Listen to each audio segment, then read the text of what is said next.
एटियन के खिलाफ वोट करते हैं, यानी अब उसे अपनी जान देनी होगी। पर लीसा ऐसा बिल्कुल नहीं चाहती थी, इसलिए वो हॉल में बैठे हुए सभी लोगों से कहती है कि मेरा हस्बैंड बेगुनाह है, बस वो तो मेरे लिए दवाइयां ला रहा था। साथ ही इस बात का भी खुलासा करती है कि उसने हेनरिक को मारने के लिए वोट किया था, क्योंकि उसने खाने के बदले लीसा के साथ इंटीमेट होने की बात कही थी। ये सुनकर हॉल में जितनी भी लेडीज मौजूद होती हैं, वो हेनरिक के खिलाफ बोलने लगती है। इसलिए बेatrice को ना चाहते हुए भी हेनरिक को आइलैंड से निकालना पड़ता है। इसके बाद सीन शिफ्ट होता है लैब पर, जहां ज्यादा एक्सपेरिमेंट की वजह से अब पीटर की मौत हो चुकी थी। ये देखकर मारिक को काफी बुरा लगता है और वो उसकी डेड बॉडी को जलाने के बाद अपने घर आ जाता है। यहाँ उसका बेटा लाइनस उससे मिया की टीम के साथ मेनलैंड यानी बाहर की दुनिया में जाने के लिए कहता है, पर मारिक इसके लिए मना कर देता है। लेकिन लाइनस उसकी एक नहीं सुनता और अगले ही दिन कुछ सोल्जर्स के साथ बायो सूट पहनकर उनकी बोट पर चला जाता है। अब उनके साथ हेनरिक भी था, जिसे ये लोग सजा के तौर पर बाहर छोड़ने के लिए जा रहे थे। और कुछ देर के बाद ये मेनलैंड पर भी पहुंच जाते हैं,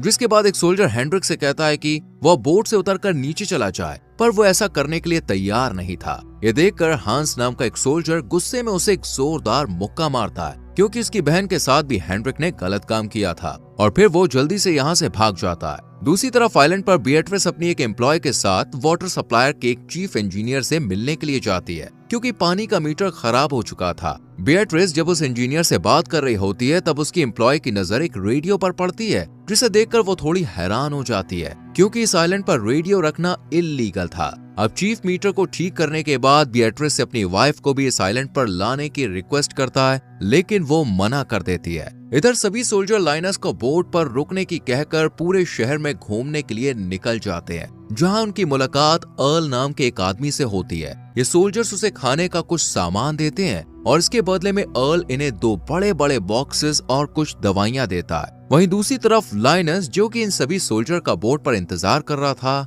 लेकिन वक्त बीत जाने के बाद भी ये जब नहीं आते, तो वो बोट से उतरकर आसपास घूमने के लिए चला जाता है, जहां उसकी मुलाकात मोजिक नाम के एक आदमी से होती है। वो लाइनस को एक दवाई की बोतल देकर कहता है कि मेरे पास एक शिप है जिसमें ऐसी कई सारी दवाइयां हैं, तुम अगर इन्हें पीना चाहते हो तो मैं तुम्हें दे सकता हूँ। ये सुनकर लाइनस मोजिक के साथ उसके शिप पर चला जाता है, जहाँ मोजिक उसे काफी सारी दवाइयां दिखाता है, पर वो लाइनस के सामने एक शर्त रखता है और उससे कहता है कि इनके बदले तुम्हें मुझे और मेरे दोस्तों को अपने आइलैंड पर लेकर जाना होगा। जिसके बाद बोट से काफी सारे लोग बाहर निकल आते हैं। ये देखकर लाइनस बिना टाइम वेस्ट किए फौरन यहाँ से भाग जाता है। इधर ये सभी सोल्जर बोट की तरफ आ रहे होते हैं कि तभी एक आदमी आकर एक सोल्जर पर अटैक कर देता है, लेकिन सही वक्त पर बाकी सोल्जर उसे शूट करके मार देते हैं और किसी तरह बोट तक पहुंच जाते हैं। पर यहाँ लाइनस मौजूद नहीं होता है।